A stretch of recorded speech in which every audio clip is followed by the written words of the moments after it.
ട്രംപോ European ഭരണാധികാരികളോ അല്ല, ഇന്ത്യയുടെ യഥാർത്ഥ സുഹൃത്താണ് വ്ളാഡിമിർ പുടിൻ.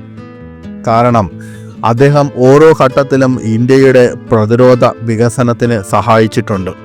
പക്ഷേ അവർക്ക് ചൈനയുമായും നല്ല ബന്ധമുണ്ട്.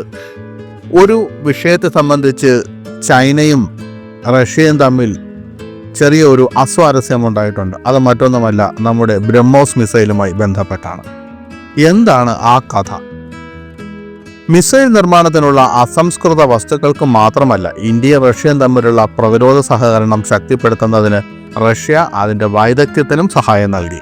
ഓപ്പറേഷൻ സിന്ദൂറിനിടെ ബ്രഹ്മോസ് മിസൈൽ പാകിസ്ഥാന്റെ വ്യോമതാവളത്തിൽ നാശം വിതച്ചു. എന്നാൽ സൂപ്പർസോണിക് മിസൈൽ നിർമ്മിക്കാൻ സഹായിച്ച റഷ്യയ്ക്ക് വലിയൊരു അംഗീകാരമുണ്ട്. മിസൈൽ നിർമ്മിക്കുന്നതിനുള്ള അസംസ്കൃത വസ്തുക്കൾക്ക് മാത്രമല്ല, ഇന്ത്യയും റഷ്യയും തമ്മിലുള്ള പ്രതിരോധ സഹകരണം ശക്തിപ്പെടുത്തുന്നതിന് റഷ്യ അതിന്റെ വൈദഗ്ധ്യത്തിനും സഹായം നൽകി. ബ്രഹ്മോസ് മിസൈൽ നിർമ്മാണത്തിന് വ്ളാഡിമിർ പുടിന്റെ സംഭാവനകളെ പ്രശസ്ത ഇന്ത്യൻ ശാസ്ത്രജ്ഞനും ബ്രഹ്മോസ് മിസൈലിന്റെ പിതാവുമായ എ ശിവദാനുപിള്ള പ്രശംസിച്ചു. പുടിൻ വ്യക്തിപരമായ തലത്തിൽ ബ്രഹ്മോസ് മിസൈൽ പദ്ധതിയിൽ താൽപര്യം കാണിക്കുകയും അതിലെ എല്ലാ തടസ്സങ്ങളും സ്വയം നീക്കുകയും ചെയ്തുവെന്ന് അദ്ദേഹം പറഞ്ഞു. ബ്രഹ്മോസ് എയ്റോസ്പേസിന്റെ സിഇഒയും MDയുമായിരുന്ന പിള്ള ചൈനയ്ക്ക് സാങ്കേതികവിദ്യ നൽകാൻ വ്ളാഡിമിർ പുടിൻ വ്യക്തമായി വിസമ്മതിച്ചുവെന്നും പറഞ്ഞു. നിലവിൽ ഇന്ത്യൻ സൈന്യത്തിന്റെ ഒരു പ്രധാന ആയുധമാണ് ബ്രഹ്മോസ് മിസൈൽ. ഇത് ലോകമെമ്പാടും ഇന്ത്യ കയറ്റുമതി ചെയ്യുന്നുണ്ട്. ബ്രഹ്മോസ് മിസൈൽ വികസിപ്പിക്കുന്നതിനെ കുറിച്ച് സംസാരിക്കുമ്പോൾ ശിവദാനുപിള്ള പറഞ്ഞു, 1991 ഗൾഫ് യുദ്ധത്തിന് ശേഷം ഇന്ത്യയും മിസൈൽ സാങ്കേതികവിദ്യയിൽ മുന്നോട്ട് പോകേണ്ടി വരുമെന്ന് ഞങ്ങൾ മനസ്സിലാക്കി. അത്തരമൊരു സാഹചര്യത്തിൽ ഡോക്ടർ APJ അബ്ദുൽ കലാമും ഇന്ത്യക്ക് ഒരു സൂപ്പർസോണിക് ക്രൂയിസ് മിസൈൽ ആവശ്യമാണെന്ന് തീരുമാനിച്ചു. ഇതിനുശേഷം ബ്രഹ്മോസിനെ കുറിച്ച് റഷ്യയുമായി ചർച്ചകൾ ആരംഭിച്ചു. ഇന്ത്യയിലെ അബ്ദുൽ കലാമിന്റെ സംഘവും നിശബ്ദമായി പ്രവർത്തിക്കാൻ തുടങ്ങി.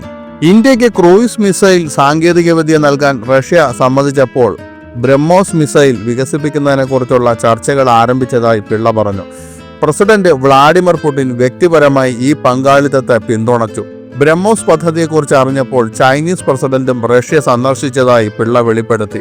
ഇന്ത്യക്ക് സാങ്കേതികവിദ്യ നൽകിയിട്ടുണ്ടെങ്കിൽ സൂപ്പർസോണിക് സാങ്കേതികവിദ്യ ഞങ്ങൾക്ക് നൽകണമെന്ന് അദ്ദേഹം പുടിനോട് പറഞ്ഞു. പുടിൻ വ്യക്തിപരമായി വിസമ്മതിച്ചു. ഇത് രണ്ട് സർക്കാരുകൾ തമ്മിലുള്ള കരാറാണെന്നും ഞങ്ങൾക്കത് ലംഘിക്കാൻ കഴിയില്ലെന്നും പറഞ്ഞു. ഈ സാങ്കേതികവിദ്യ അതുകൊണ്ട് തന്നെ നിങ്ങൾക്ക് നൽകാൻ കഴിയില്ല. അന്ന് ഇന്ത്യയിൽ NDA സർക്കാർ ഉണ്ടായിരുന്നുവെന്നും അടൽ ബിഹാരി വാജ്പേയി പ്രധാനമന്ത്രിയായിരുന്നുവെന്നും പിള്ള പറഞ്ഞു. ഈ സാങ്കേതിക വിദ്യയ്ക്കായി ചൈനയും തന്നെ സമീപിച്ചിരുന്നുവെന്ന് പുടിൻ തന്നെ വാജ്പേയിയോട് പറഞ്ഞിരുന്നു. പക്ഷെ അദ്ദേഹം അത് നിരസിച്ചു. റഷ്യയിൽ നിന്ന് മടങ്ങിയെത്തിയ ശേഷം വാജ്പേയി അന്നത്തെ പ്രതിരോധ മന്ത്രി ജോർജ് ഫെർണാണ്ടസിനോട് പറഞ്ഞിരുന്നു. ഇതിനുശേഷം ചൈന റഷ്യയിൽ നിന്ന് മിസൈൽ സാങ്കേതികവിദ്യ നേടാൻ ശ്രമിക്കുന്നുണ്ടെന്നും പുടിൻ അത് നിരസിച്ചുവെന്നും ഫെർണാണ്ടസ് പിള്ളയോട് പറഞ്ഞു. മുൻ റഷ്യൻ പ്രസിഡന്റ് ദിമിത്രി മെദ്വദേവും ഈ പദ്ധതിയിൽ ഇന്ത്യയെ സഹായിച്ചു. ഡൽഹിയിലെ വസന്ത് വിഹാറിലെ ഒരു വീട്ടിൽ നിന്ന് തന്റെ സംഘം പദ്ധതിയിൽ രഹസ്യമായി പ്രവർത്തിക്കാൻ തുടങ്ങിയതായി ഡോക്ടർ പിള്ള വെളിപ്പെടുത്തി. 1998 കരാറിന് മുമ്പ് തന്നെ ഡിസൈൻ ജോലികൾ ആരംഭിച്ചിരുന്നു. പിന്നീട് ഫണ്ടുകൾ അനുവദിക്കുകയും ഇന്ത്യൻ ടീമുകളെ മോസ്കോയിലേക്ക് അയക്കുകയും ചെയ്തു. ബ്രഹ്മോസ് സാർവത്രികമായി രൂപകൽപ്പന ചെയ്തിട്ടുള്ളതാണ്. അതായത് ഒരേ മിസൈൽ കര, കടൽ, വായു എന്നിവയ്ക്കായി ഉപയോഗിക്കാമെന്ന് അദ്ദേഹം പറഞ്ഞു. ബ്രഹ്മോസ് ലോകത്തിന് അതിന്റെ ശക്തി തെളിയിച്ചിട്ടുണ്ടെങ്കിലും ഇന്ത്യയുടെ ക്രൂയിസ് മിസൈൽ അഭിലാഷങ്ങൾ അവസാനിച്ചിട്ടില്ലെന്നും ഡോക്ടർ പിള്ള പറഞ്ഞു.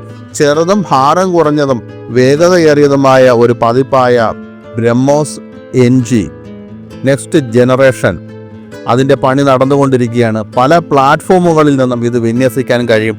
തേജസ് പോലുള്ള ലഘു യുദ്ധവിമാനങ്ങളും ഇതിൽ ഉൾപ്പെടുന്നു.